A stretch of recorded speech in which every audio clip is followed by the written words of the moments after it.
et bienvenue sur stopburnout.net. On entend souvent dire que le burn-out, c'est une crise liée au travail, que le stress chronique finit par nous épuiser. Mais en réalité, dans mon expérience, le travail n'est pas le vrai problème. Le burn-out, c'est avant tout une question de relation. Relation avec ses collègues, avec son chef, avec son entourage et parfois même avec soi-même. Parce que ce qui est épuisant, ce n'est pas seulement de travailler beaucoup, c'est de travailler et parfois de vivre avec des relations compliquées. C'est de se sentir jugé, incompris, de ne pas savoir que dire quand on se sent attaqué, ou avoir l'impression que c'est toujours nous qui donnons, sans recevoir assez en retour. Et c'est ça qui nous use en profondeur. C'est pour ça que j'ai créé des séries de vidéos courtes et du coaching ciblé.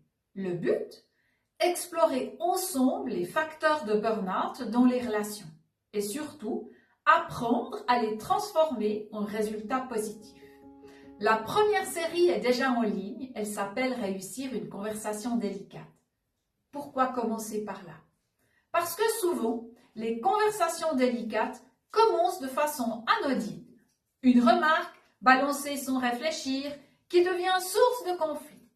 Vous avez sûrement déjà vécu ça. Quelqu'un qui vous dit « Je trouve que tu ne m'écoutes pas quand je parle. » Oups! La tentation, c'est de répondre « Mais si, je t'écoute toujours !» Mais ça aggrave souvent la situation. Alors, que faudrait-il dire à la place? Ou un autre exemple. « Franchement, tu ne fais jamais d'efforts. » Réponse typique. « Ah ben parce que toi, tu en fais des efforts peut-être ?» Et là, c'est l'escalade assurée. Alors, comment répondre autrement? Encore un autre cas fréquent. Ton rapport était incomplet, ça me complique vraiment la vie.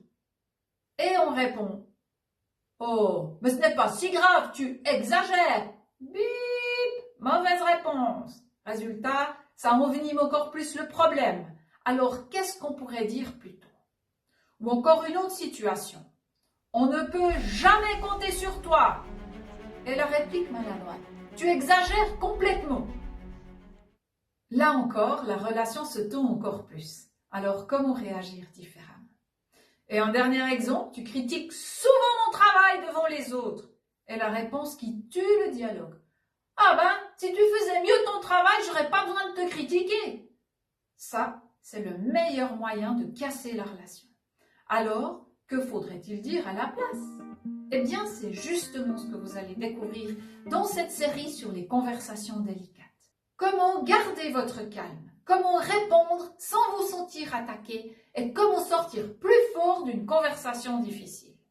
Parce que le burn-out, ce n'est pas seulement trop de travail, c'est surtout un problème de relation. Alors si vous aussi, il vous arrive d'être coincé dans une conversation délicate, de ne pas savoir quoi dire sur le moment, ou de regretter après coup ce que vous avez dit. Rejoignez-moi dans cette aventure sur stopburnout.net.